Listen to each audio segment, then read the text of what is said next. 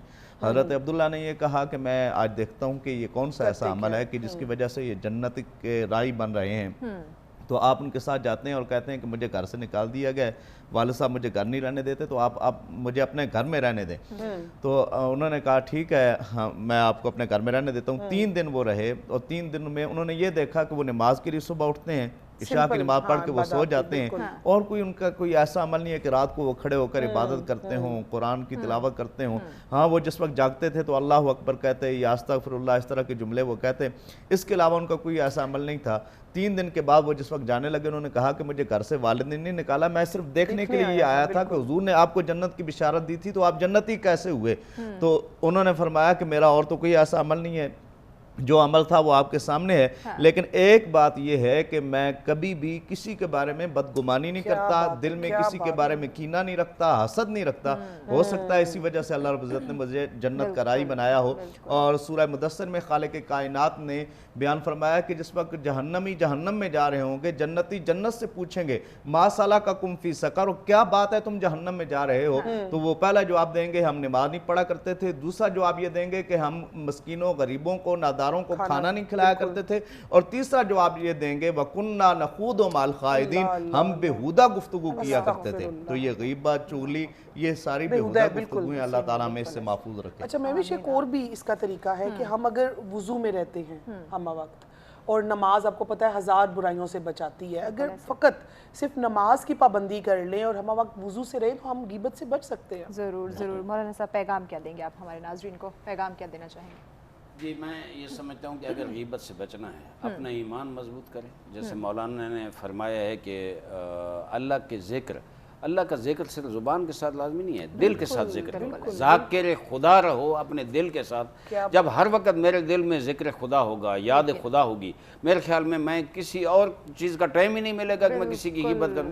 دوسرا جو روایات میں ہے کہ 40 دن کی بڑی اہمیت ہے.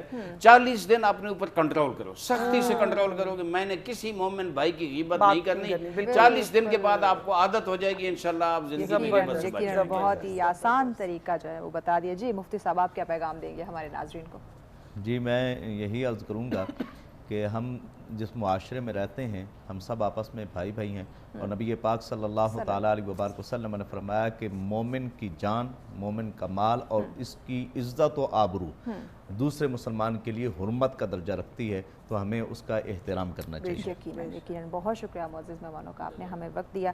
یقیناً ناظرین انتہائی اہم ٹاپک تھا, بہت ہی خوبصورت ڈسکشن ہوئی, اور دعا کرتے ہیں کہ تمام جو آج اتنی اہم ڈسکشن, اہم باتیں ہوئی, اللہ پاک اس پہ ہمیں عمل کرنے کی توفیق عطا فرمائے. اسی کے ساتھ اجازت دیجیے, لیکن جانے سے پہلے اختتامی کلام ہم ضرور سنیں گے. جی شبیر احمد نقشبندی صاحب بسم اللہ کیجیے اختتامی کلام. جی دعا شعر پیش کرتا ہوں.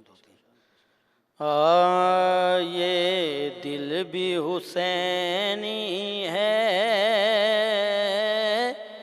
یہ جان بھی حسینی ہے, یہ دل بھی حسینی ہے, یہ جان بھی حسینی ہے. الحمد کے اپنا تو ایمان بھی حسینی ہے. الحمد کے اپنا تو ایمان بھی حسینی ہے. کوئی مانے یا نہ مانے یہ اس کی مرضی ہے. ہر کاری کے ہونٹوں پر قرآن بھی حسینی ہے. ہر کاری کے ہونٹوں پر قرآن بھی حسینی ہے. اور رونق ہے مساجد میں شبیر کے صدقے سے, رونق ہے مساجد میں شبیر کے صدقے سے منبر بھی حسینی ہے آذان بھی حسینی ہے منبر بھی حسینی ہے آذان بھی حسینی ہے اور گرنے نہیں دیتے ہیں کاندھوں سے نواسے کو گرنے نہیں دیتے کاندھوں سے نواسے کو کیا خوب ہے نبیوں کا سلطان بھی حسینی ہے الحمد کے اپنا تو ایمان بھی حسینی ہے اور جبریل جلاتے حسنین کے جھولے کو جبریل جلاتے حسنین کے جھولے کو یوں لگتا ہے یوں لگتا ہے عرشوں کا سلطان بھی حسینی ہے یہ دل بھی حسینی ہے یہ جان بھی حسینی